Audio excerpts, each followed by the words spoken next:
Hello, everybody, and welcome back to another episode of Watching the Boxes. I am your host, Mike Catron, and joining me again is my co-host, Tyler Watts. What's up, Tyler? How's it going, Mike?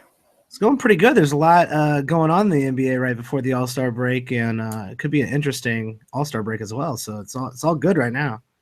Oh, the All-Star break's always kind of a fun time of year, isn't it? I love the All-Star break. A lot of people are like, "Man, the All-Star break's boring, and the dunk contest is never interesting." That's not true. The dunk contest is interesting 3 out of every 4 years. I don't care. One year there's like a really bad year, but then the other 3 years something great happens or something like absurdly amazing happens. Like the stuff that Aaron Gordon was doing last year was out of this world. That was like Blake 2.0 stuff. The only year I can remember it being bad in the last quite a few years was the year that like every guy who dunked no one had ever heard of. Yeah, you got. They can't just have nobodies in there. But I think was that the year though. There was some pretty good dunks. Honestly, Uh, I couldn't get into it just because I was like, well, who's this guy? Is he even a real NBA player? Like he'd played like 2 minutes on the year. Yeah, I forget what year that was. Somebody from Denver was it somebody from Denver did the behind the back dunk from NBA 2K or yeah, from 2K. And like he got like 44 and everybody I was like, "What? How do you give that a 44? He didn't even make like the second round." And I was like, "This is bogus. This is bad. This is a bad year." But, the 3-point contest is always good. Didn't Boogie win the skills competition last year? It was definitely a big guy. It might have been Karl Anthony Towns even. Oh, it might have been Karl Anthony Towns. I forget which one. Yeah, I think it was Karl Anthony Towns actually. Yeah, 2012. This dunk contest was not good. Jeremy Evans from the Jazz won. Ooh, Now they ooh. did have Paul George, but the other people were Chase Budinger and Derek Williams. Oh my gosh. That year, everyone was like, rest in peace, dunk contest. There'll never be a better one than Vince Carter. LeBron is soft for not doing a dunk contest. Oh, that's every year. People say that every year. And then the next year was not a ton better. In 2013, it was Terrence Ross, Jeremy Evans, Gerald Green, James White, Kenneth Fareed, and Eric Bledsoe. I think Gerald Green did the behind the back dunk. I'm gonna have to look that up. Go. This is a good time, especially if you got NBA TV. I think they show a lot of the dunk contests. This is a great time to go back and watch old dunk contests. Gerald Green won in 2007. I'll give him some props for that. And he made a comeback in like what 13? Yep. And Wow. Fred Jones from Indiana won in 2004, and I just still don't know who that is. All right, yeah. Let's quickly move on from Fred Jones. Boy. So yeah, I love the All-Star break, and I have not actually. I guess I'll announce it right now to get people excited about our next show. But I have not even talked to you about this. But I'm thinking we got an All-Star surprise for everybody who's a degenerate gambler like myself. I think we're going to be doing an All-Star draft. Oh, And so I have a little bit of a tradition amongst my friends where on Saturday we get together and we everybody picks a guy and you get points if they win or come in second place on each of the events. So there's a little bit of strategy there. And then on Sunday we watch the game and we turn it into a rebounds, assist, and points point league. And we only count those 3 stats, and then we draft the entire rosters, and then whoever you place a gentleman's bet on it, and it's always a good time. It's a fun time every year. It's a good tradition. but yeah, and I mean, it seems like it's not the All-Star game is often not rooted in logic. Some crazy things happen, so it seems like it would just be fun time to rag your friends at least. It makes it more entertaining for sure, because sometimes it does. There's a little bit of a lull in those All-Star games. I do miss the days when people did actually semi try to play defense. Go watch some of those highlights from maybe like the late '90s. Like people are kind of fouling each other like kind of hard in those games. Like there's some animosity back in the league back in the day that there's no animosity anymore. Let's go to LeBron's party after the year. He's ruining the hatred during the All-Star game, which is probably good for not injuring someone during the All-Star game. Come on, I thought it was Mike hates on the Bulls, not Mike hates on the All-Star game. No, I love the All-Star game, even though it's soft now. It's still entertaining. It's still a good time. And then there's always there's like secret animosity. So there could be a lot of animosity this year with Westbrook and the Golden State Warriors all being on the same team. That should be interesting. Oh, I'm hoping that we see an All-Star throwdown. Yeah, I want to see like Westbrook freeze the entire Golden State Warrior team out while he's out there, and Kerr have to make a move about it, and then it's gonna be great. If Kerr is smart enough to not let anything happen. I trust in Kerr. In Kerr, we trust. Oh yeah. Would you say what's the over under on hard fouls? It's got to be 1.5. Are you taking the over or the under? I am taking the over. Wow. It's going to be tight in the fourth quarter, and they're actually going to try for like the last 4 minutes of the game. That's my favorite part, because then you see like who wants it, who's going at each other. That's the best part of the game. I thought you were just excited to see Kevin Hart in the celebrity game. Oh my God. Get rid of that guy. Stop bringing him on television. He ruins the celebrity game, which I actually kind of enjoy. It's always fun to see some random celebrity who you didn't know, like the guy from Arcade Fire. He's got like mad basketball skills, and he should have won like the MVP a couple of years ago. And they gave it to Kevin Hart because he's Kevin Hart and he hogs the ball and doesn't shut up, and then has like a feud with Shaq in the middle of the game that nobody cares about. It's terrible. Tell us how you really feel. Kevin Hart, stay out of my All-Star weekend. I'm tired of it. Is he in the celebrity game this year? Get Tracy Morgan in there. Tracy Morgan, I like him way better than Kevin Hart. Can Tracy Morgan play basketball now? No, probably not. After the thing, respect Tracy Morgan for coming back after a horrific what was that, car wreck? Yeah, you got hit head on by like a Walmart tractor trailer. Yeah, I think he's like in some movies right now. So good for him. Tracy Morgan, one of my favorite SNL cast members. Oh man, you are going to be excited for this celebrity game. Yeah, give me a quick list.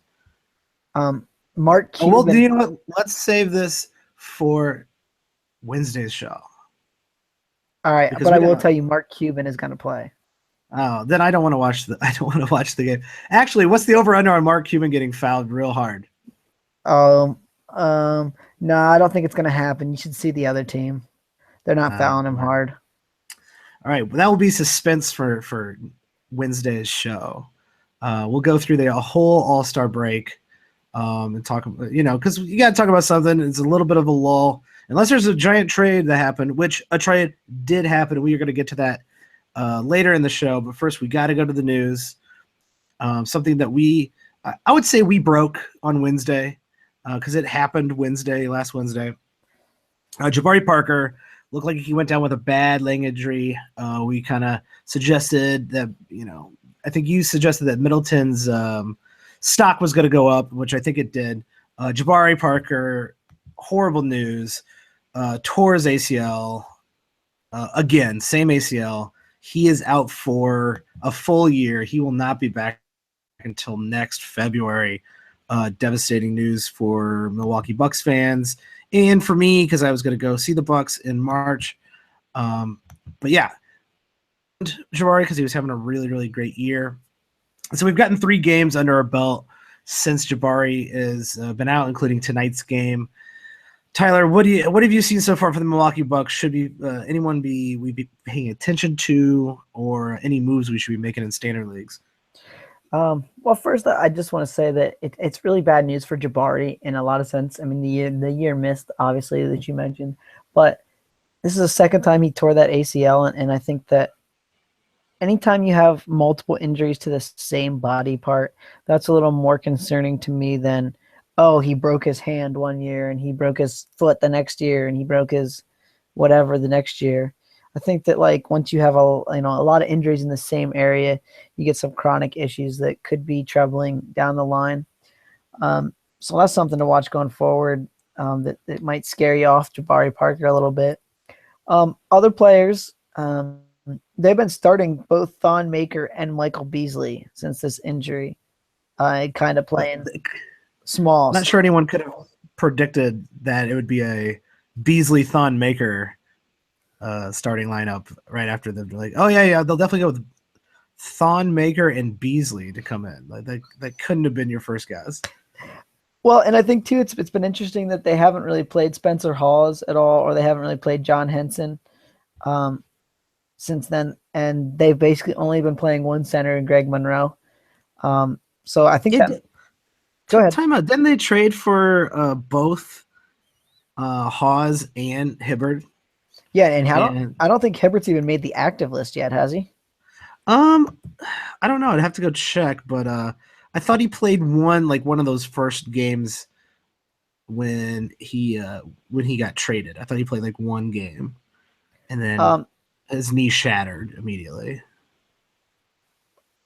He has not played a single minute since being acquired by the Bucks in 5 games. And here's what I'll say: he looked bad last year with the Lakers in the games I saw, which was a lot. He just looked like he couldn't move anymore. And the few minutes I've seen him play in Charlotte this year, which granted in any game, he topped out at about 22 minutes. So it was never that much. Other than the very first game of the season, he looked horrendous. So I can not imagine him really getting any minutes unless he's the last option. No, definitely not. It is interesting they're going with Thon Maker. I think there is something a little bit there with Thon Maker. He's had at least a couple flashes of interesting NBA type plays. He's still raw, like incredibly raw, and he might also be 35, but he against Indiana, he had a decent night. He played 21 minutes. Thon Maker against LA played 17 minutes. So he's not going to get, I think, enough minutes to be standard league relevant at all. But he's definitely getting a hard look from Jason Kidd. Are you interested in him in deeper leagues at all?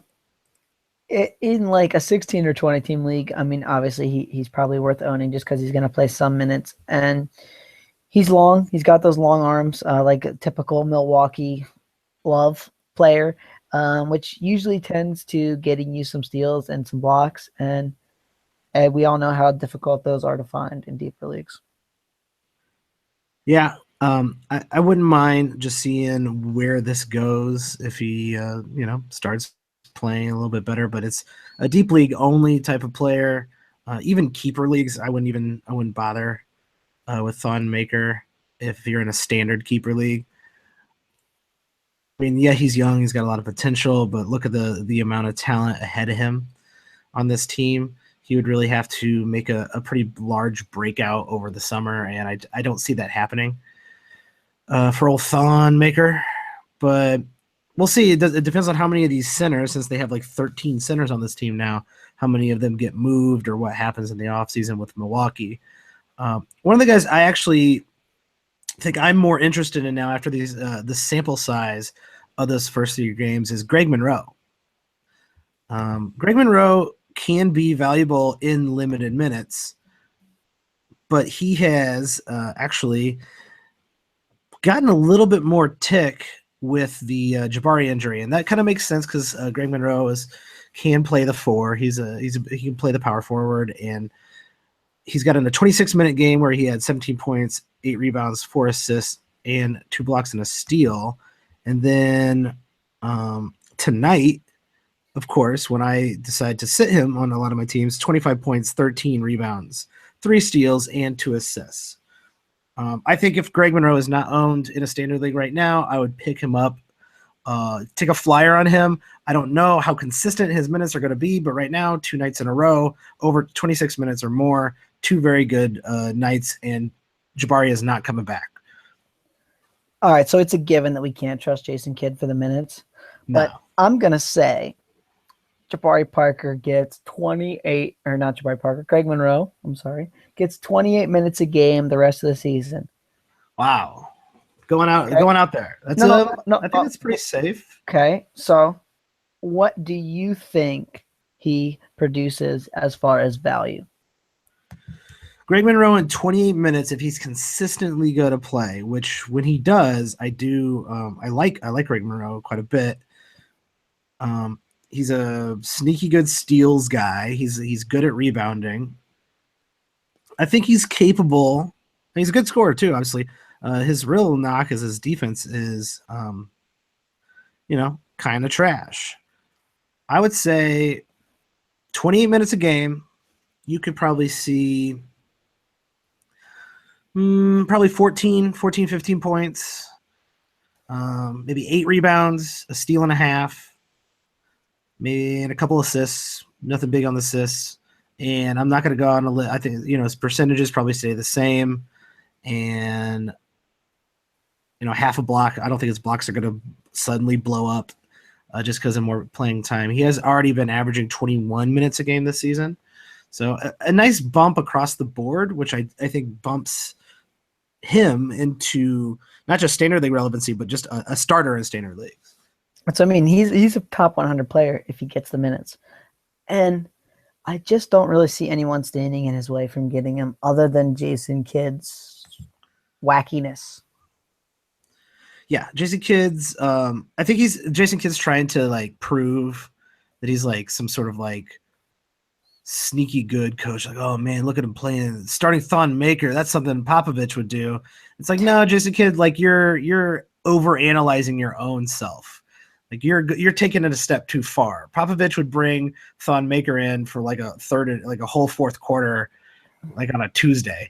That's what Popovich would do. He wouldn't just start starting him left and right after an injury. It makes more sense to get their starters put together. I'm with you. I mean, I just think that Kidd's his own detriment sometimes. You know what I mean? He thinks too much about everything and thinks he's going to outsmart himself. Yeah. So speaking of that, I would say, of my Milwaukee Bucks questions. Okay. Are you interested in Michael Beasley? That was exactly what I was going to say. Speaking of outsmarting yourself, Michael Beasley tonight, 31 minutes, 23 points, 4 assists, 3 steals, 3 rebounds. Don't outsmart yourself. Don't pull a Jason Kidd, which if Jason Kidd pulls a Jason Kidd and tries to play Beasley a ton, this is going to backfire. But I'm saying do not try to outsmart yourself. I don't think Beasley is standard league relevant. I think he's had games. For some reason, Jason Kidd has put him in the starting lineup at least one of these games, which is a little bit silly. I'm not really sure where they're going with that, but Michael Beasley is a placeholder until Middleton is able to play 30 minutes and starts. And so I'm guessing Beasley's got about 5 more games of heavier minutes in him before he's back to a 17-minute per night role. I am 100% behind you, but with that being said, and I'm actually agreeing with you here, in a deeper league, he could be worth the stream just for the points. Yeah, I can't argue with that. I would even say in a standard league, if he's going to play 31 minutes, I would stream him. I just wouldn't waste a roster spot, a permanent roster spot on him at all. I'd only pick him up and stream him in head-to-head leagues. I'm with you, and I don't really think he's going to produce much, if anything else, even if he gets big minutes. I think it's basically just going to be points and not much else.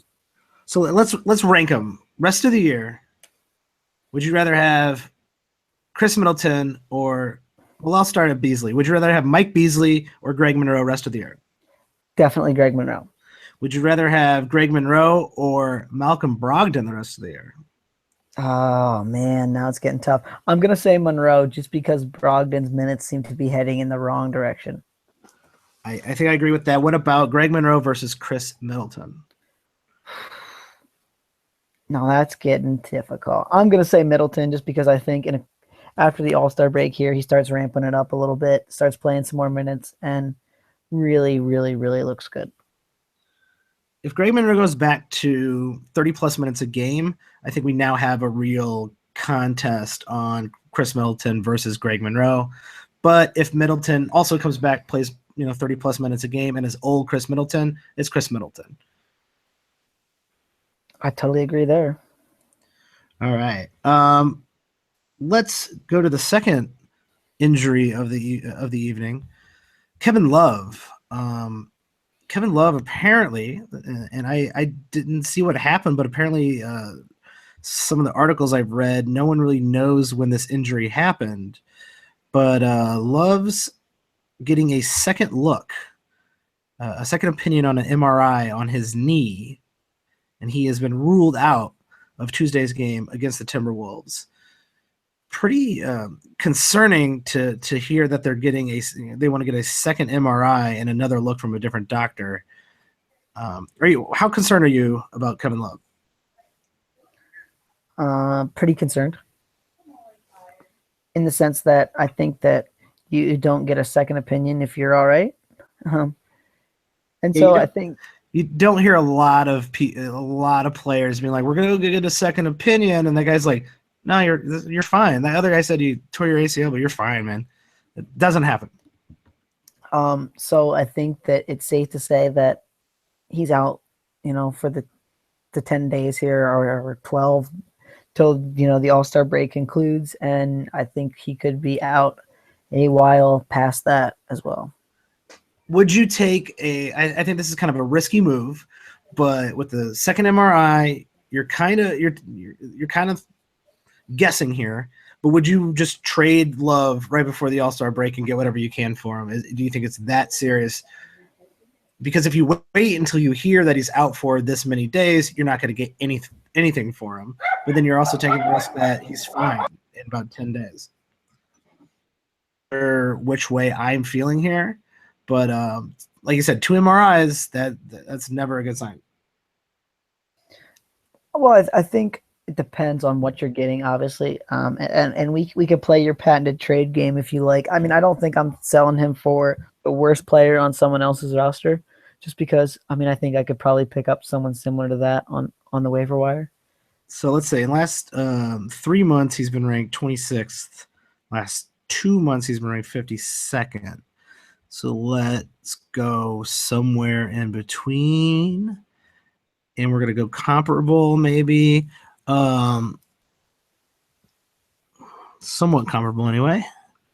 What about straight up if you got Paul Millsap back? Paul Millsap, I'm definitely taking Millsap. Yeah, I would do that for sure. I'm a little surprised that Kevin Love is ranked higher than Millsap. I probably should pay more attention. What about Serge Ibaka? Well, Serge Ibaka is another guy who's probably going to be traded, right? That is the word on the street. But I think I'm taking Ibaka because this sounds bad. Yeah, I think I would too. I would take Paul Millsap. I don't know. I'm not a huge Kevin Love fan, obviously, because I thought he was ranked much lower. He's having a pretty good year, and he's getting good rebounds and threes, which we all know he is capable of. It is a little bit risky. Would you do Brook Lopez straight up? Another guy who might be traded. I think I'm taking Brook Lopez. I think that my number is a little further down this of guys I would take for Kevin Love right now. I think Brook Lopez might be my limit. I don't think I would trade Brook Lopez for Love straight up, even with the questionable injury, because you're at least getting something back. But then again, well, Brook Lopez has been very, healthy, surprisingly. So, you do have an injury risk with Brook Lopez, but you also have the possibility where he could go into a situation where right now he's averaging 29 minutes a game, but he could move to a contender and play, 34, 35. Have we talked about this Brook Lopez foot thing before? I mean, we talked about how he's injury prone. The foot thing, when he had the last surgery he had, which was, you'd have to refresh my memory, 2 years ago now, maybe 3. I think it was 2. Basically, what they said when he had the surgery, and I read 2 or 3 different articles that said this, that the doctor was quoted as saying, this basically fixes the foot thing that he had, or he never plays basketball again. Jeez. and it seems to have fixed it, right? Because he's I think it was played. three. It was actually 3 seasons ago, so I think that's very safe that it fixed it. So yeah, so I'm thinking as far as the foot goes, that should be good now. I'm thinking. Yeah, I still Not don't that know. I'm always I'm the same in the same boat as you on at the draft day. I'm always like, ooh, Brooke Lopez always seems to get hurt. But from hearing that and then now looking back on it, it looks like Brooke Lopez might be pretty all right. Yeah, he's got a bad reputation, but 2 years in a row plus this year, and he's stepping out hitting a lot of threes. That's nice to see. I think he's safer when it comes to injuries, but I don't think I would trade Love for Lopez unless I knew inside job that Love was outdone for probably the rest of the year. I don't know if it's a risky move, but I would consider moving Love just in case. I thought you were gonna ask me Carmelo Anthony for Love, like the real life No, swap. no, I have not. Carmelo's not going to go to Brooklyn. That's ridiculous. No, that'll never happen. I don't think Carmelo's leaving. A lot of people are very, oh, Melo's going to leave New York. Melo's not going anywhere. I think that there's only two teams Melo could go to, and I don't really see either team trading for him. I think the two teams are the Clippers and the Cavs would be the only two teams he would play for. Yeah, and the And Cavs don't have anything to trade, and the Clippers really don't either. well, the Clippers, I actually wrote an article for hashtag basketball about the Clippers trade rumors. Just came out today. Um, Great the, plug. Excellent plug. the Clippers could trade basically Jamal Crawford and Austin Rivers to make the salary work. Which Okay. I mean, Interesting. if you're the Clippers, you're probably thinking, okay, well that works. Sure, but if you're But how many picks are you giving up on top of that? well, here's the thing: because of that new rule where you can only trade your pick every other year, the Clippers cannot trade a draft pick until 2021. Really? Yeah, because they've already traded this year's and they've traded 2019. I don't know if I'm a huge fan of these rules that are saving GMs from themselves. Like, I get why they're being instated because there's some absolutely horrid GMs out there, worse than the Bulls. But sometimes I forget that like Sacramento and Orlando and the Suns are all around. Like, those are really, really bad, horribly ran teams. Oh, no doubt about that. So my point being in saying that is any team gonna be interested in trading for a pick in 2021? I mean, not No, not not Brooklyn. supremely. They need something right now. Yeah, and so I mean, I just don't think that they are going to get Carmelo Anthony either. Yeah, that's what actually is the big trade, which we're about to get into.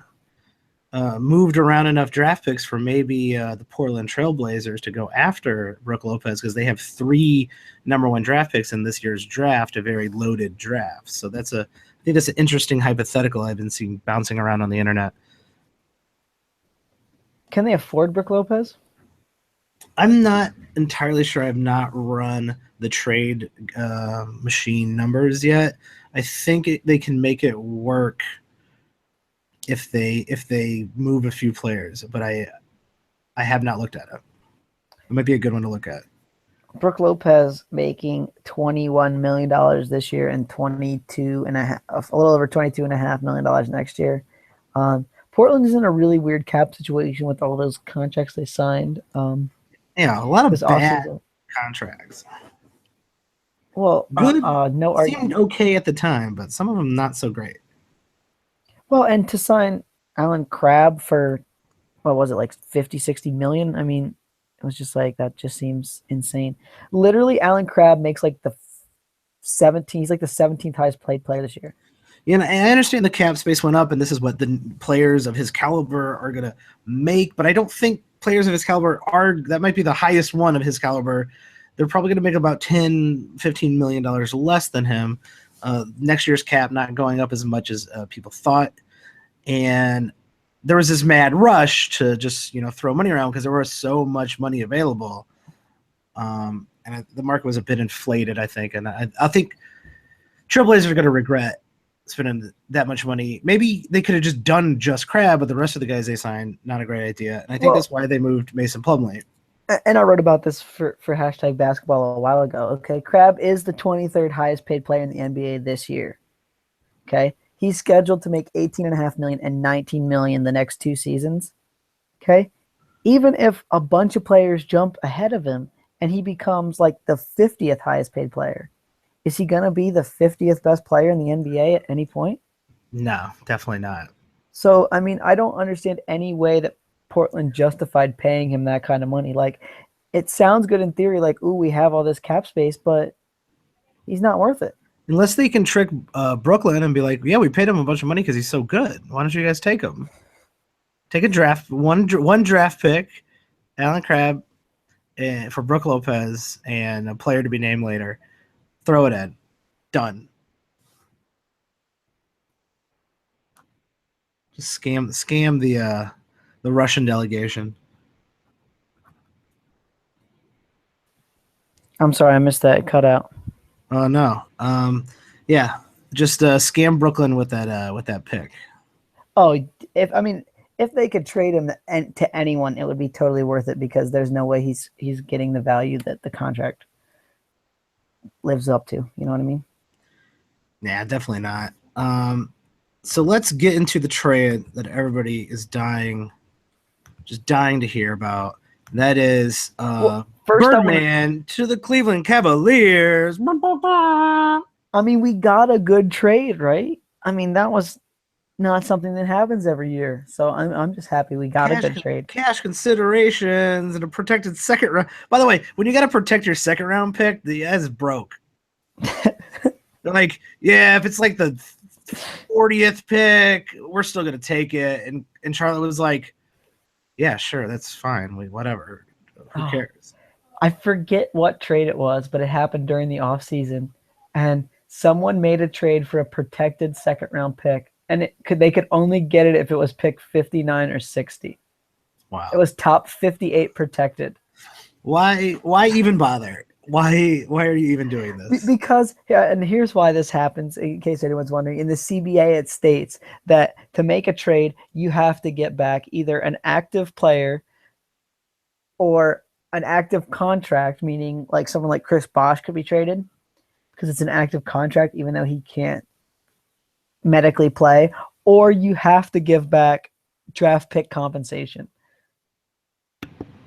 Well, I guess that's probably what happened here. Right. So that's what I mean. So it's like a CBA, just kind of massaging the rules. But yeah, if it's top 58 protected, that's basically just saying you're giving it away. So what's the point? As a technicality. Yeah. See, to me, these rules to save owners themselves, I get why they exist because there's dumb owners, but then they also make the system kind of stupid. Everyone should be able to kind of do whatever they want. If you just wanted to buy Birdman for some reason, and you're dumb enough to do that, then buy Birdman. That will. I mean, I think LeBron just likes to get his old boys together and hang out. And now Birdman. Well, you realize Birdman got traded to the Hornets, right? Yeah, he's on Charlotte. No, he was on Cleveland. He's going. Oh wait, they're buying him back? Yeah. Oh boy. But I don't get it. I get it why teams do it who are under the salary floor. I thought it was the other way around. Shows how much I know. Yeah, no. Birdman is coming to the Hornets. That also doesn't make any sense. That makes less sense. I mean, I don't get it either, but so I mean, this is not fancy roulette, and that is why I don't know anything about it, and I don't care about it because it's not important at all.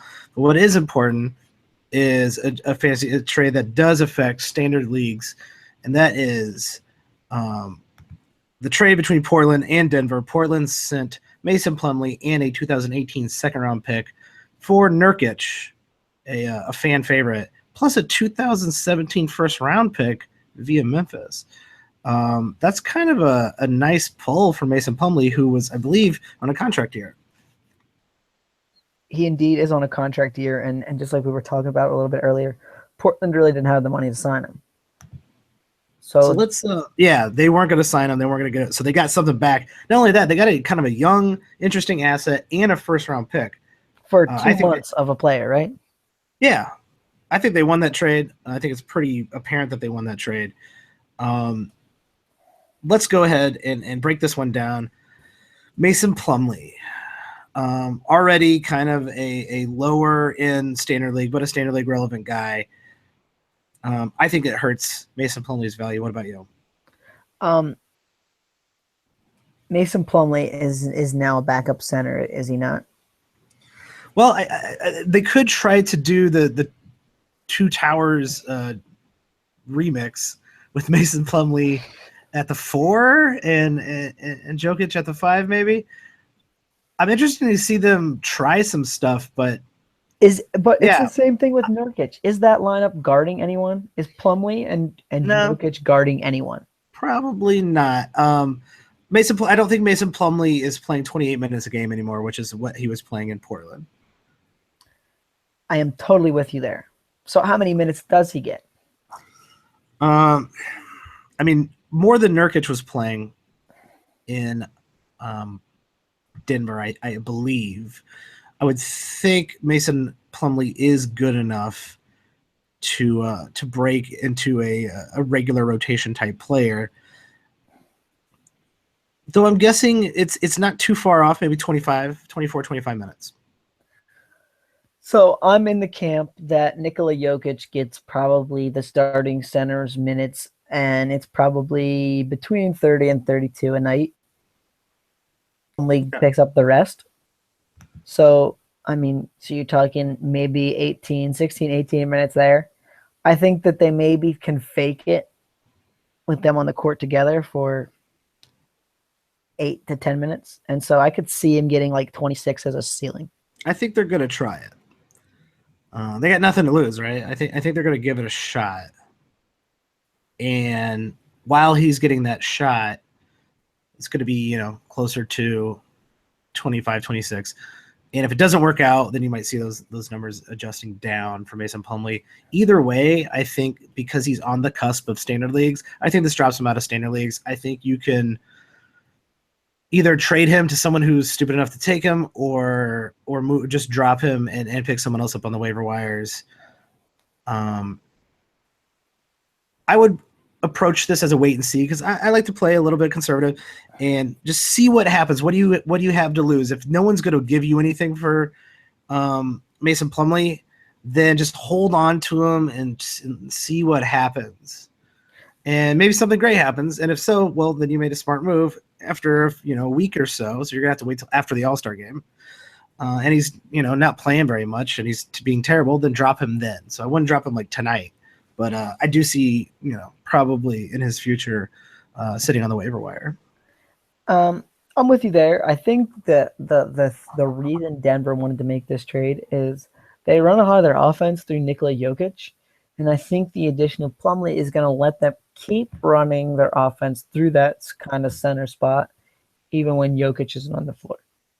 So he should still be good for some assist production out of a center, which in a deeper league is maybe worth it, even if he's only getting 10 points a game and 6 rebounds. Yeah, I'm not sure I see as a game adjusting hardly at all, and then utilizing him in that way, similar to how he was getting enough touches and throwing enough assists in Portland. He's got the skills for it. So I'm not too worried about any of his counting stats going drastically up or drastically down or anything like that. Just enough drop off in usage, just a few percent less touches and a little bit less minutes, and he's just not going to break that, a top 120 player. I'm with you there. Let's go to the other guy in this trade.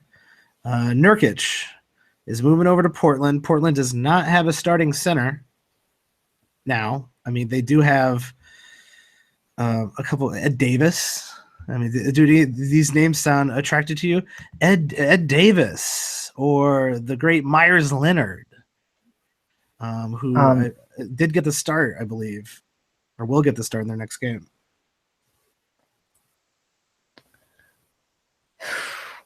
That's kind of how I feel about it. I mean, I I'm not jumping on any bandwagon of Ed Davis or Myers Leonard. I think Myers Leonard can be kind of a stretch five, but I don't think he can defend anyone. I think Ed Davis can be a dirty work player, kind of an energy player off the bench who grabs some rebounds and can throw in a dunk or two. But I mean, he's a role player at best. So the interesting one would be Nurkic, and I'm interested to hear your take before I give mine because mine may be a slightly hot take. So mine is going to be a hotter take. I say pick up Nurkic in all leagues right now, all standard leagues. I would drop Mason Plumlee for Nurkic if I had to. That's how serious I am about getting Nurkic. I think the situation is right. It's on an interesting team where he can run pick and rolls, and I think he could play in the Portland system. It might take him a little bit to pick it up because they do run a lot of weird sets where they do a lot of weird movement, which is why I kind of like watching Portland. But I think they're going to play him. I think he's going to start eventually after the All-Star break. I think he's going to play 25, 30 minutes. And you go look at some of the games that Nurkic has played when he's played close to starters minutes. You're seeing games 14-14 with 2 blocks, 16-11. You have a 23-9 game. You have a 13-18 game. With starters minutes, Nurkic is an incredibly interesting player and definitely a standard league relevant player. If you're desperate for a center, then I don't think you even have a choice but to go pick up Nurkic. So I have a lot of questions for you. Certainly. Are you concerned about him being a kind of punt free throws player in that many minutes? I think with that many minutes, he starts to approach the you're killing my percentages type of guy. He shoots 50%, which is horrible.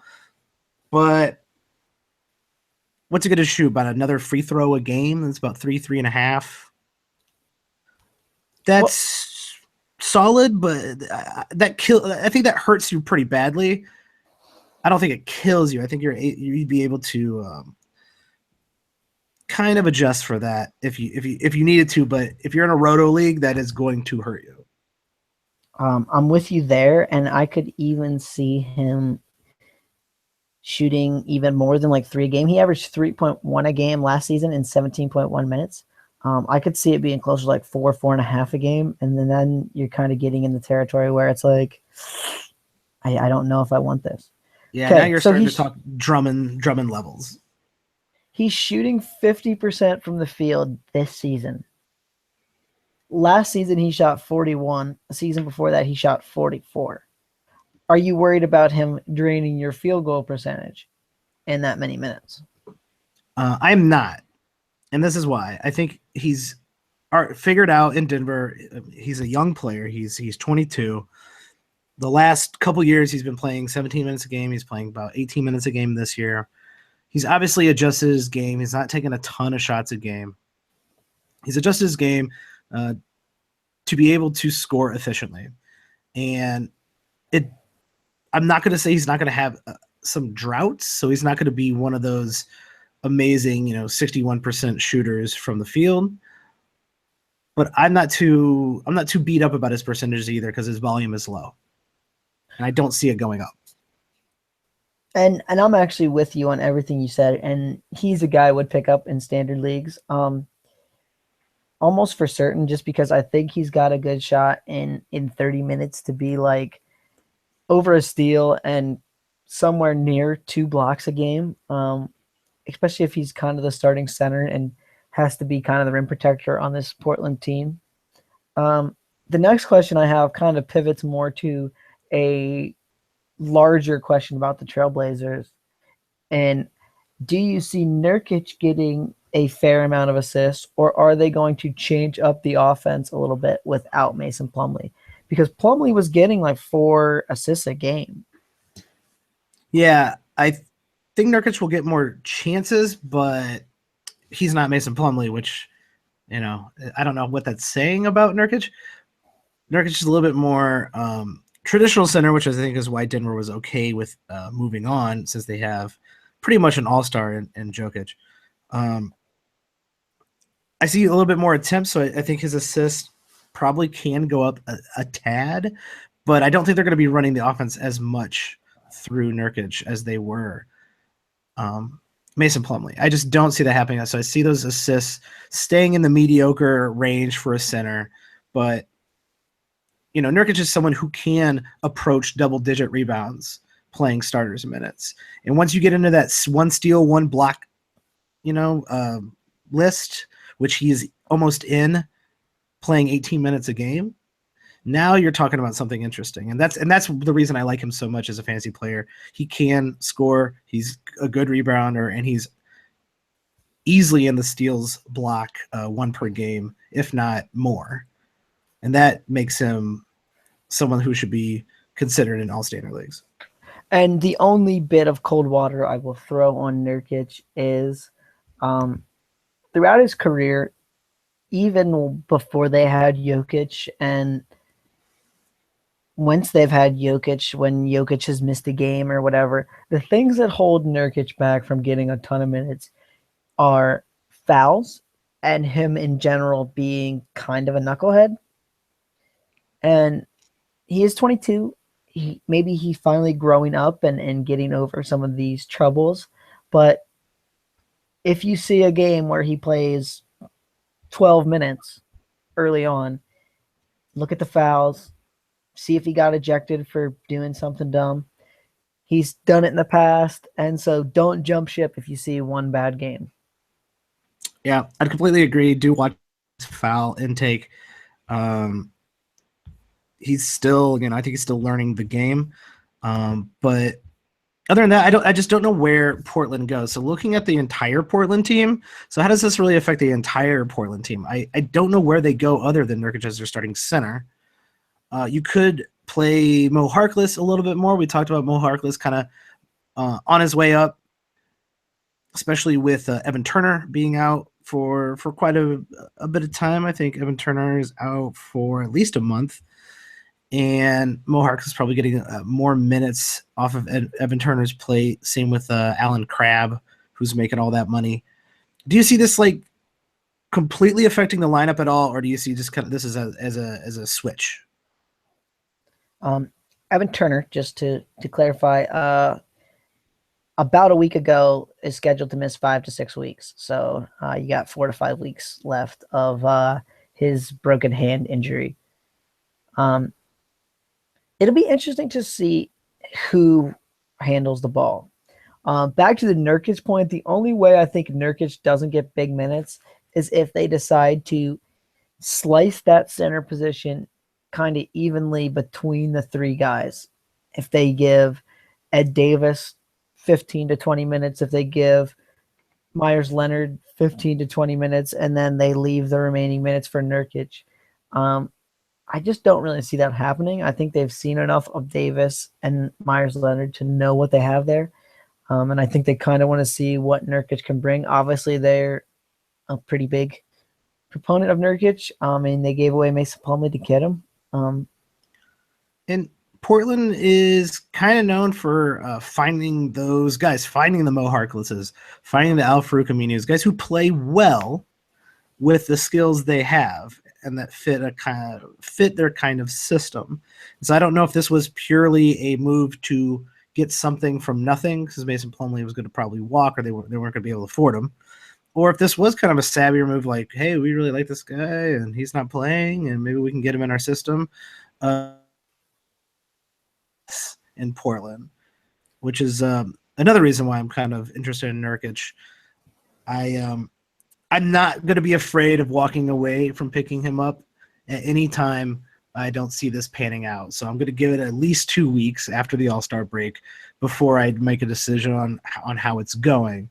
But after that 2 weeks, if I'm not seeing any production from Nurkic, I'm walking. I'm out. I totally can understand that. So next Portland question. Are you worried that Alan Crabb has been playing more minutes than Mo Harkless since the Evan Turner injury? I have noticed that. Because Not Crab is not a fantasy guy, right? I mean, can we both agree on that? He's going to be maybe a points and a little bit of threes and not a lot of anything else. It's too inconsistent for me, which I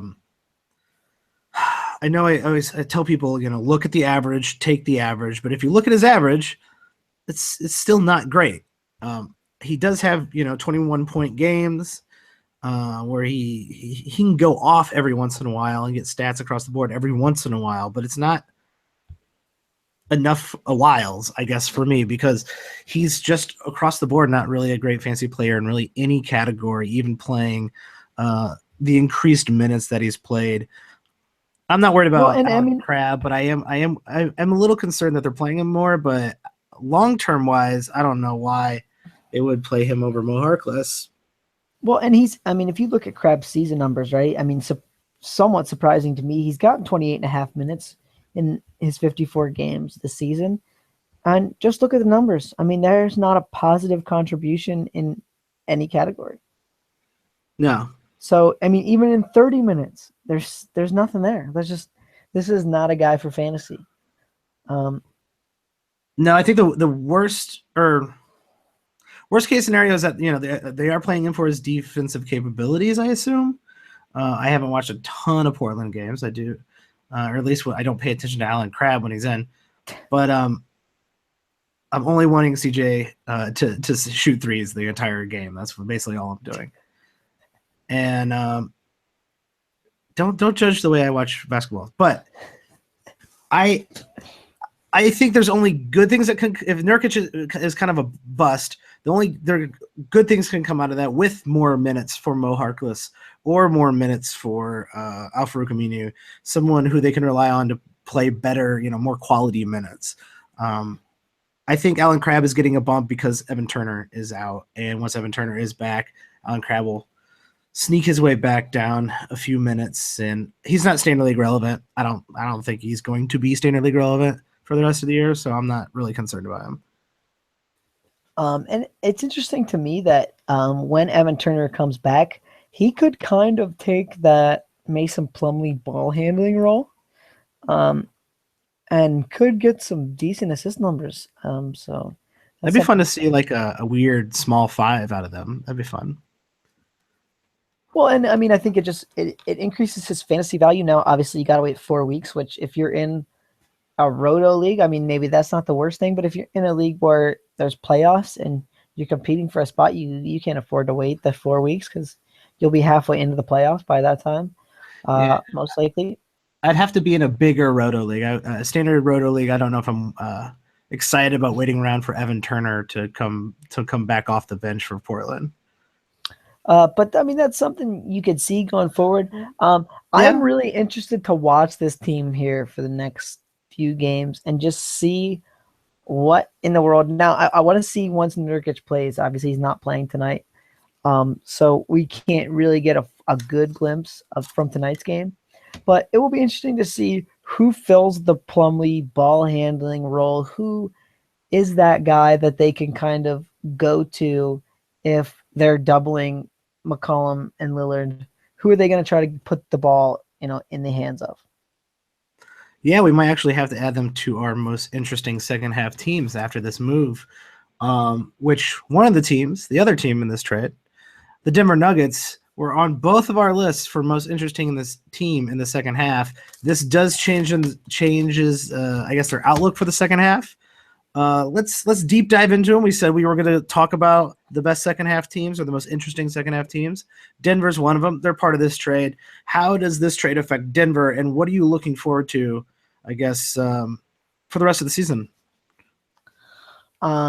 This trade, I don't think, has a huge effect on Denver other than the fact that it's going to eat up, he's going to eat up those backup center minutes, and he's going to take some minutes away from guys like Kenneth Faried, who could still be traded at this point. He's going to take minutes away from guys like Darrell Arthur, who are not really fantasy guys. So, I mean, from a fantasy perspective, it doesn't really have that big of effect other than driving Mason Plumlee's value down. But there's just a ton to watch for on this team. Everything you're hearing, Gallinari is pretty much going to be traded. So that'll obviously have another big effect on the team. So I'm interested to hear any of your thoughts, and then I'll give you some potentially hot takes on the Nuggets. So yeah, I think it's interesting because I think everyone's up for grabs on this team, right? Other than Jokic, and they traded Mason Plumlee and Jamal Murray, and those are the two guys I think I'm more interested in. Jokic, let's just give props to, is playing out of his mind right now. Is as like a top 10 player in the last 2 months. Am I wrong about that? Like something crazy like that? He's just been super good. Let me make sure. He is one of 3 players averaging like 20, 10, and 5. Him and Westbrook. Yeah, in the last month, he is ranked 6th overall, number 6, and 23 points, 11 rebounds, 5 assists, plus a steal, and close to a block. Now, I will say, if you want to put an X on any other one of those columns, it's that block column. Not breaking the 1 block per game. For the year, his minutes have gone steadily up. He's going to be playing, I would assume, close to 32 to 34 minutes per game. Still hasn't broken the 1 block a game. I think he will break that mark, but that is not terribly impressive for a center. But other than that, he's killing it. Just look at his game log. He's a really streaky blocks guy. He'll get 2 or 3 blocks in a game for like 2 or 3 games in a row, and then he'll go for 5 or 6 games with no blocks. I'm actually really impressed. He's got 2 triple doubles this month. That's insane. This dude is a crazy good passer. He's crazy good with the ball in his hands. He's a really good rebounder. He can really score. He can really shoot. Yeah, he hits threes, everybody. I mean, this is a guy like this is the best player no one talks about. Yeah, this is your Draymond Green out of nowhere player of the year. Like, I think Jokic is going to win sleeper of the year if you want. And I know everyone was already on him, but he lived up to the hype. I think he's surpassed the hype. Hitting threes, getting double-digit rebounds a game. This is a must-own keeper. This is probably one of the best keepers that you could possibly, depending on your penalties. This is a top keeper. So, would you like to play a young guy? Would you rather in a keeper league? Ooh, yes, I'd love. We need to talk more about keeper leagues. The people like keeper leagues. Let's do it. A official would you rather keeper league. All right, so let's assume for this that the cost is relatively the same. Like, there's no real penalty for keeping a player. So let's say like it's like a mid-round pick either way. Yeah. Okay.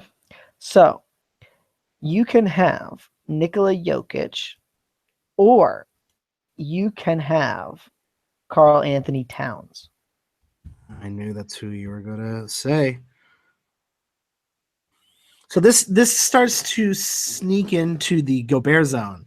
If you remember a couple years ago, Rudy Gobert was kind of primed to be this like amazing stud, and then he had a setback. I mean, he's injured, but he had a setback, and now Gobert's kind of turned it back on.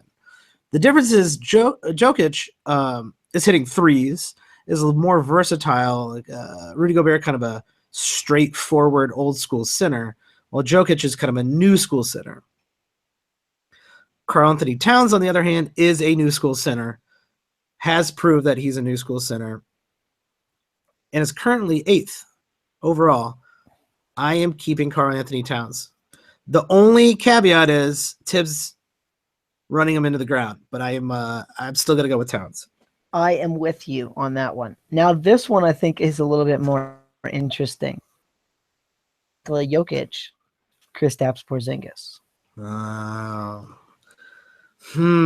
So this is a tough one for me because I might or might not have traded for Kristaps Porzingis in a keeper league recently, and I really like Kristaps, but I really like Jokic as well. Let's see. This is a tough one because they're not similar players when you kind of take a look at it. They do a lot of good stuff. Like they both shoot threes, but Kristaps is going to give you more threes, but Jokic is going to give you better rebounds. Jokic is going to give you better assists, but Kristaps is going to give you better blocks. So it's kind of like you can build a team around either one of them, but you have to build a different team around each one of them. That's a tough one. The way Jokic has been playing lately versus the way Kristaps has been playing lately, I think I'm going to have to give the slight edge to Jokic. I think this is kind of a toss-up, but Jokic seems to be able to – he has that ceiling, that triple-double ceiling that I have not seen from Kristaps. I'm 100% behind you there. Okay, now here is where I think things get a little more interesting. Say in a keeper league, no penalty to keep, you have like a LeBron James. Would you try to move him for Nikola Jokic? Yeah. And not just because I hate LeBron James. LeBron James is a great fantasy player. But let's just do the overall math. Let's just do it all in our heads, right? Look at LeBron James minutes per game this year. About 38 minutes per game. I think he's either leading the league or it's pretty damn close. LeBron is 32. He's going to play all the playoffs this year and all the playoffs next year. And I don't see how Cleveland suddenly bulks up their team to give LeBron more nights off or reduce his workload. So you're talking about a 32-year-old guy with lots of mileage on him versus Jokic, a guy who has shown now that he's playing solid minutes that he can drop the occasional triple-double, and he's capable of big scoring numbers and big rebound numbers, and he's 21 years old. It depends on whether you're ready to win right now or not. I think that's the real key in a keeper league. But I unless you're about to win the league, or next year you're like guaranteed to win the league if you got a player like LeBron, I'm going Jokic over LeBron. I'm going Jokic over LeBron, even if I am a championship contender this year. I think the way Jokic is playing is comparable to what LeBron is going to give you. And you're going to get 10 years of Jokic. You're going to get – I mean, I told you I looked at this a little bit a few weeks ago. Like, I think LeBron has 2 to 3, maybe 4 really healthy seasons left. And then history kind of tells us that guys start going away. They start getting hurt after that point, especially when you've played the minutes load that a LeBron James has played. Yeah, he's played an absurd amount of minutes for any human being. And I will, give it to LeBron. So one of the few times I will compliment LeBron. If there's anybody who can adjust his game accordingly to get another 4 years after his prime, it's LeBron James. The question is, why would he want to? Why would he want to become like a post player or a guy who kind of like facilitates or comes off the bench? I mean, you couldn't get Jordan away from the game. That's why he played for the Wizards and dropped like 20 points a night or whatever. No big deal. I think it was 18. But LeBron, he's got some rings. After he's done with his prime, and let's say Cleveland's not contending, what's he going to go to another contender and play for them? I wouldn't put it past him, but I don't know why he would play X amount of years, and even then you start seeing him drop through the rankings. So yeah, I don't know how much longer LeBron has, but he's definitely got at least years or so. And I think we could play this game for a long time. I think that the main point is Jokic is one of the top 5 to 10 keepers in fantasy basketball. Yeah. You got your Giannis, you got your Towns, but then Jokic is like right behind him. I would actually put him over Otto Porter, even though Otto Porter is ranked higher. Otto Porter does more stuff across the board, while Jokic is a rare breed. He's a center with threes and rebounds. And And I does don't know Otto if I fully, Porter get better? I mean, like yeah, Otto I don't know if Porter. I fully trust Otto Porter yet. Otto Porter seems to be one of those guys who what he's doing now seems like it's probably about all he can do. It's like Damari Carroll. That one year he was good. You're like, oh, here we come, Damari Carroll. Now Otto Porter's way younger than Damari Carroll when that happened, but it's kind of like the perfect storm for Otto Porter. He's shooting 53%, hitting threes, getting good rebounds. It's a perfect storm for him right now. I still think he's going to be very good. Oh, so do I. Don't get me wrong, but he's shooting 46% from three, which is pretty historically good. I mean, 53% from the field. Like, how much further can that really go up if you're shooting 3-pointers? Yeah. I don't really see him pushing to 2 steals. I don't really see him pushing past, half a block a game. And so where can he really expand the game? I just don't really see anywhere. Yeah, I don't know how he gets better, but he's young enough to get better, and so it's worth. I think it's worth watching. Let's get back to Denver, and let's just take a look at this roster. Obviously, we got Jokic. I don't think you can argue that he'll be the best player on this team moving forward for the rest of the year. What about the rest of this team? Let's do a quick rank of where you see this team going for the rest of the year. Let's see. Who would you put rest of the year second best player on Denver moving forward? Second best fantasy player on Denver moving forward. Now you're making me think here. That's a tough one. And granted, if you want to throw in a hypothetical trade, feel free. But let's say they don't make everything. I don't know. If you want to say they move somebody, feel free to say they move somebody. But I think they're going to move somebody for sure. I mean, from everything I've heard, that Gallo's as good as gone. They're basically putting him out there, looking for the best offer they can get, and then that's it. I mean, they're going to get it. They're going to take it, whatever it is. And I think if Gallo is good as gone, then Gallo now drops from a questionable second, maybe third best player on this team to I'm not sure if you're going to be standard league relevant. I need to see what situation you go to. I'm totally with you there. So I'm not picking him as the second best player. So the third best player so far this year has been Wilson Chandler. I don't think he's the second best player though. Wilson Chandler's been around forever, by the way. Like go look at his career, everybody. Just like he was fantasy relevant like 5 years ago. And Wilson Chandler's an always perpetually underrated player, right? Yeah, he's perfectly fine. He's never great, but he's always around. I think the guy that sneaks in and is the second best player for the rest of the season is Gary Harris. Ooh, that is a hot take, I think. Not super hot take, but a lukewarm take. Why do you think he's bumping up to second best player on this team? Well, I mean, he's the fourth best player right now. He's really not that far behind Wilson Chandler.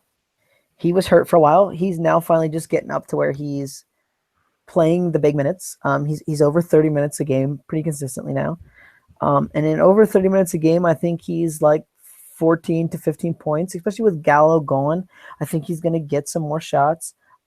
He's shooting 47%. He's hitting his 3-pointers at over 40%. I think he can get an uptick in the assists and rebounds to like 3.5 to 4 rebounds and like 3 assists a game. I think he can uptick the steals to like 1.3, 1.4.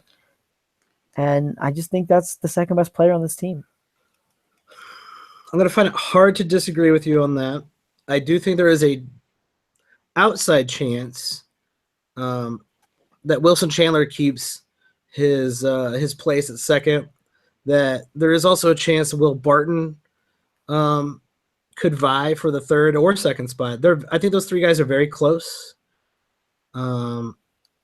Gary Harris is the future, I think, on this team. So when you look at the second half and you look at what teams historically do down the stretch, they start playing the guys they know they're going to keep for the next year, and they're going to try to build a team around. Jokic and Gary Harris are two of those guys. The third guy being Jamal Murray. And that's where I think Jamal Murray gets interesting. By the end of the year, he's standard league guy. He might even be worth a flyer in standard leagues today. But well, you heard my hot take on Jamal Murray last time, right? Oh yeah, you're huge on Jamal Murray. I'm not as big on Jamal Murray. I do believe he's talented enough to break into standard league relevance. I think it's going to be very hard with Barton and Harris in front of him. A trade makes it happen. Do you think? Because here's how I'm looking at it.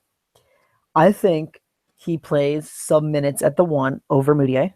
Mm-hmm. And he kind of passes Will Barton on the depth chart in the sense that he gets some of those backup shooting guard minutes, or maybe those two kind of play together when Harris and Moutier are both off the court. And I guess I'm asking you, how many minutes do you see him getting, excluding that he's played 20 minutes a game so far this season, from after the All-Star break forward, how many minutes a game does he get? So the caveat is Barton and Harris and Moutier are all still on the team.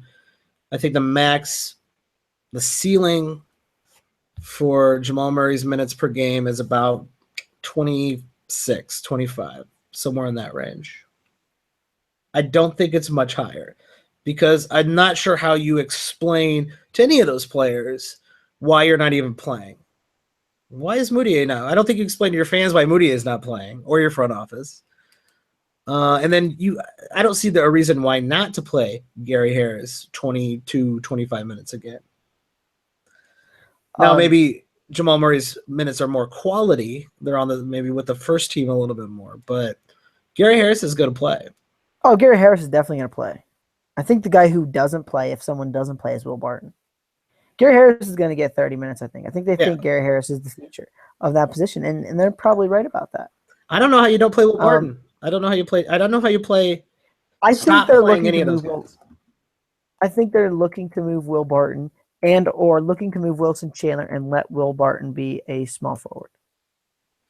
That would be interesting, and yeah, that's why I think it takes a move for Jamal Murray to approach 30 minutes. I think they moved 2 of Wilson Chandler, Danilo Gallinari, and Will Barton. There you go. And that mixes up this team hard.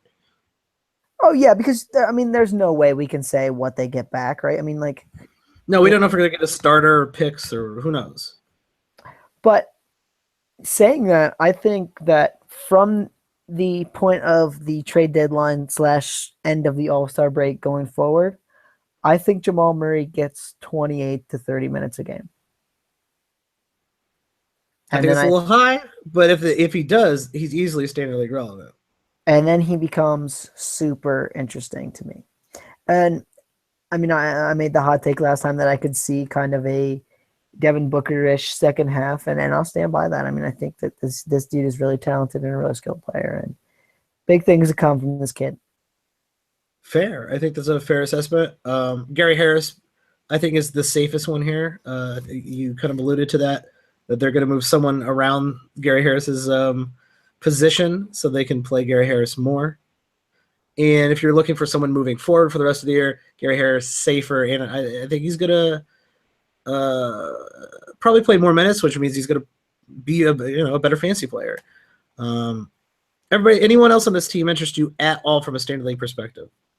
Even if there's a movement that gives them more playing time, is there even anyone who even interests you? From a standard league perspective, I mean, we already mentioned Wilson Chandler. I mean, like in a standard league, if he's getting the minutes he's getting right now, he's interesting. Same way with Gallo. Other than that, not really. I mean, I'm not wanting bench guys bump up to like 28 minutes a game. Hernan Gomez or Darrell Arthur suddenly playing 28, 29 minutes a game. Gomez is an interesting player to me, but I think he's a little too raw maybe for it to be this year. I would like to see what he does with starters Did you- minutes. Did you see what he did tonight when he started? I did not. I have not taken a look at Oh, this I will box read score you this tonight. beautiful, beautiful stat line. Now, I will say this. The interesting thing about him, and even when they drafted him, they said this, he is supposed to be a really good three-point shooting big man. Okay, Okay. Tonight in 43 minutes. Now, he played that big a that's a minute lot. partially because of the trade, and they had a ton of guys out. Wilson Chandler, Danilo Gallinari. They beat Plumlee Golden was- State tonight. Plumlee was out because of the trade. They only had 9 healthy bodies, and Mike and I talked about this a little bit before the show. They ended up playing Malik Beasley, Mike Miller, and Johnny O'Brien off the bench because they literally had no one else. Okay. Sick. So they gave that team beat Golden State. That's first off insane, and second off, hey, try trading Malik Beasley, Johnny O'Brien, maybe trade those guys too. Throw them in there. So you ready for the stat line in 43 minutes? All right, let me hear it. 6 3-pointers made, What? 10 rebounds, 2 assists, 1 steal, 1 block, 1 turnover, 27 points Wow. on 9 of 17 from the field and 3 of 4 from the line. I'm shocked. That is impressive. I think this kid is a really good player. I don't know that he's super ready for prime time. And obviously, I think it would take a lot of movement to get him the minutes he needs. But I do think he is a power forward. He is a stretch 4, which if they move both Gallinari and Chandler, there could be There's some your minutes. spot. There's your spot right there. Yeah. If you move both those guys and get some picks back, or maybe a role player, depends on what type of role player, obviously. I think he's gonna. It's too early, like you're saying. I don't know if 30 minutes is ever in his wheelhouse for the rest of this But season. Maybe down the stretch, maybe the last couple weeks of the season. In last 2-3 weeks. 25 minutes, is he interesting to you? In what size league, if any? And that's, I think, the issue, because when I look at his per 36, and let me go out there. His per 36, his blocks do not impress me. His steals are fine. Like I think they're pretty decent steals for 36 for a big man, but nothing that I'm gonna talk to anybody about.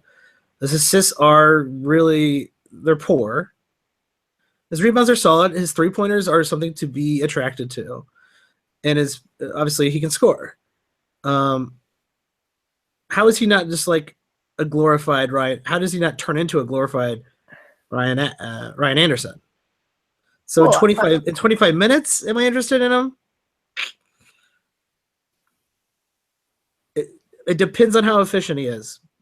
I can see him sneaking into a top 120 ranking in 25, 30 if he's playing well. But I'm not super interested in him. I'll agree with you. The only reason I don't love looking at players like this, like per 36 numbers, is like if you look to the game log, he's had a ton of games where it's been like, oh, he played 1 minute, he played 2 minutes, he played 5 minutes, he played 8 minutes, and there are games that were huge blowouts. And like, how pumped would you be to sit there all night and then in the last 5 minutes of the game get in there in a 30-point game and really go balls to the wall? I mean, yeah. So, I mean, per 36 minutes, I love to look at those for guys who get consistent minutes. But for guys like this, sometimes they're not the best way to look at it. And I wish there was a way you could filter out some of those games where, like, oh, he played 3 minutes. Well, let's not worry about those 3 minutes. Yeah, let's not even count that night. So the only way I would pick this guy up in any league, it would have to be like 16 teams or deeper. Okay. And I would wait till after Thursday's games, and I would maybe pick this guy up just in case there was a few moves made and he got a role that made him relevant in a 16-team league, which in 25 minutes, he could be a 16-team league guy, I think. I think he could even dabble into a 14-team league.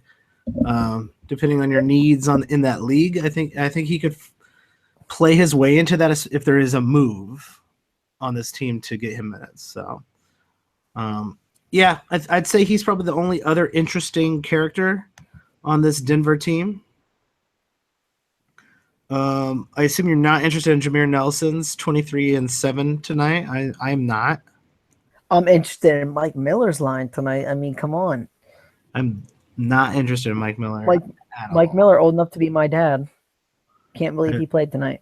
16 years in the league, though. Give him props for that. Respect. I'll give him. Keep getting them checks, Mike Miller. Keep getting them checks. I think that's it for our Denver breakdown and our hot trade breakdown as well. What do you got? What do you got going on? Where can the people find you, Tyler? You can find me on Twitter at Watsy4444. And I promised last week that there would be a fantasy article coming out, and I got writing that Los Angeles Clippers trade piece. So that fantasy article will be out on Wednesday.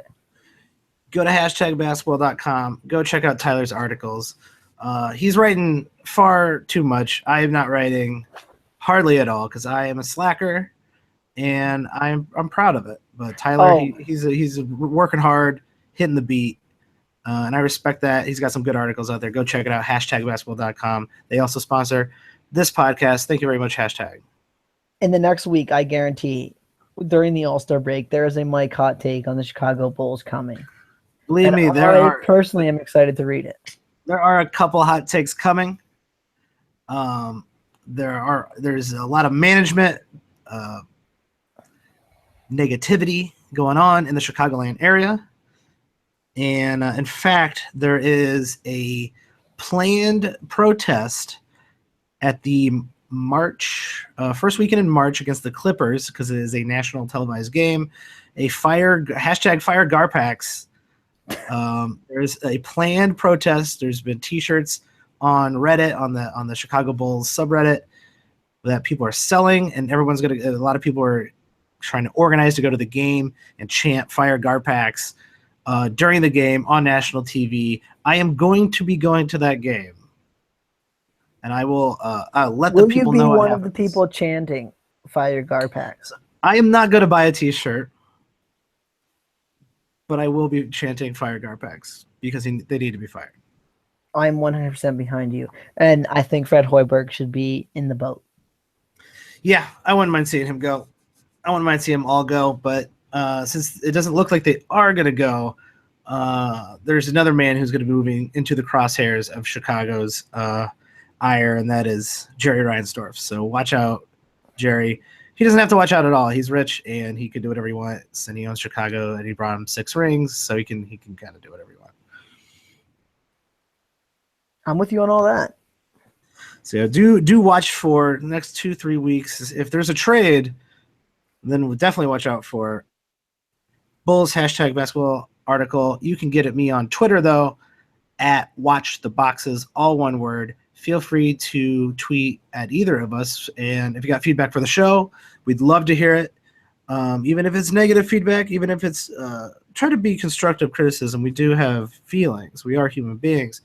But yeah, if you got feedback for the show, good or bad, questions about some trades, your waiver wire, anything going on in your league, we are happy to dole out some fantasy basketball advice on there. You can hit us up on Twitter anytime. And if you like this show, feel free to give us a rating on whatever app you're listening to this right now, especially iTunes. The reviews, writing a review and leaving a rating really, really helps us out, helps other people find out about the show, and just makes us feel good all around. That's all we got for this evening. Tyler, thank you for joining me. It was a pleasure as always, Mike. Beautiful. Thanks, everybody, and have a great night.